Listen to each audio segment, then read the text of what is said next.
PM Modi के 75वें जन्मदिन से पहले न्यूज 18 आपके लिए लेकर आया है खास सीरीज जिसे हम रोज आपको दिखाते हैं। आज देखिए पीएम मोदी पर सीरीज का अगला एपिसोड, मुख्यमंत्री मोदी की पहली परीक्षा।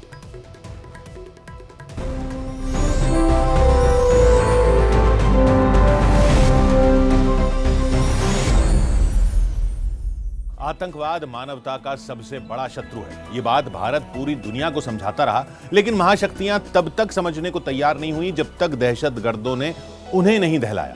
21वीं सदी की दहलीज पर मजहबी कट्टरता का सबसे खौफनाक अध्याय शुरू हुआ। भारत के अंदर दुश्मनों ने टेरर ग्रुप का नेटवर्क खड़ा कर दिया। वही आतंकी संगठन नरेंद्र मोदी के नाम खुली धमकियां देते थे। आतंक के विरुद्ध नरेंद्र मोदी ने मुख्यमंत्री रहते हुए ही युद्ध शुरू कर दिया था।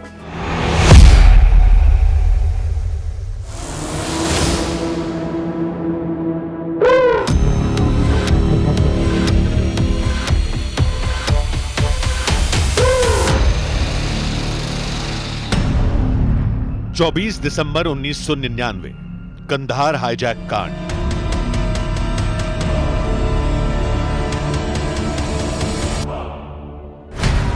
ग्यारह सितंबर 2001 न्यूयॉर्क के वर्ल्ड ट्रेड सेंटर पर आतंकी हमला।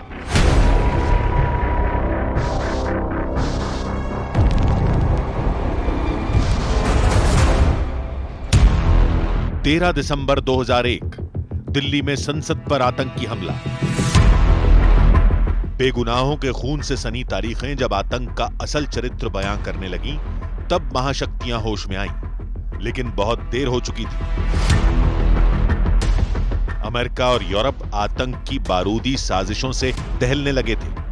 वहीं भारत में टेरर नेटवर्क ने गहरी जड़ें जमा ली। पाकिस्तान प्रायोजित आतंकी संगठनों ने भारत में कट्टर जिहादियों के गिरोह बना लिए थे, जिनका मकसद सांप्रदायिक हिंसा भड़काना था, खासकर गुजरात में दंगा भड़काना। 27 फरवरी 2002 के दिन सबसे भयानक साजिश अंजाम दी गई। अयोध्या से कार सेवकों को लेकर गुजरात के गोधरा स्टेशन पर पहुंची साबरमती एक्सप्रेस ट्रेन में आगजनी हुई, जिसमें 59 लोगों की मौत हो गई। मृतकों में 27 औरतें और 10 बच्चे भी थे। कई साल की जांच और अदालती लड़ाई के बाद गोधरा कांड का सच जब सामने आया तो देश दंग रह गया।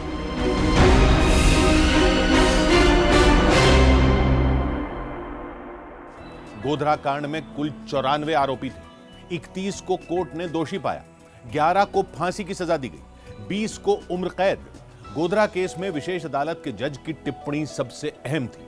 जज पीआर पटेल ने फैसले में कहा कि 26 फरवरी 2002 की रात गोधरा के अमन गेस्ट हाउस में एक साजिश रची गई थी। साजिश का सूत्रधार था देवबंदी तबलीगी जमात का लीडर मौलाना उमर। उसने अयूब पटेलिया, इरफान कलंदर, महबूब पोपा, शौकत पटेलिया और सिद्दीक बोरा के साथ मिलकर गोधरा कांड को अंजाम दिया। गोधरा के मास्टरमाइंड मौलाना उमर ने जो सोचा था वही हुआ। इससे पहले कि साबरमती एक्सप्रेस में लगी आग बुझती, गुजरात में हिंसा भड़क गई। यह अजीब इत्तेफाक नहीं था कि जिस दिन गुजरात विधानसभा में नरेंद्र मोदी ने कदम रखे, उसी दिन दंगों की साजिश रची गई। हिंसा की जानकारी जब मुख्यमंत्री नरेंद्र मोदी को मिली, तब उन्होंने सबसे पहला काम जो किया वो जान लीजिए। मैंने कहा भाई मैं गोधरा जाना चाहता हूं, तो मैंने कहा यहां से बड़ौदा जाएंगे, बड़ौदा से हम हेलीकॉप्टर लेंगे। तो बोले हेलीकॉप्टर तो है नहीं। तो मैंने कहा किसी का देखो, तो ओएनजीसी का शायद था, तो सिंगल इंजन था। तो उन्होंने मना कर दिया, वीआईपी को नहीं ले जा सकते। मैंने कहा मैं वीआईपी नहीं हूं, मैं कॉमन मैन हूं, मैं जाऊंगा।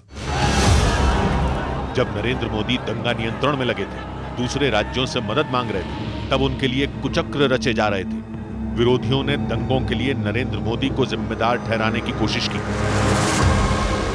जो विरोध के लोग हैं वो सरकार में थे और वो तो चाहते थे कि हम पर जितने आरोप लगे थे हमको सजा हो जाए, लेकिन उनके लाखों कोशिश के बाद भी जुडिशरी ने पूरी तरह डिटेल में उसका एनालिसिस किया, दो बार किया।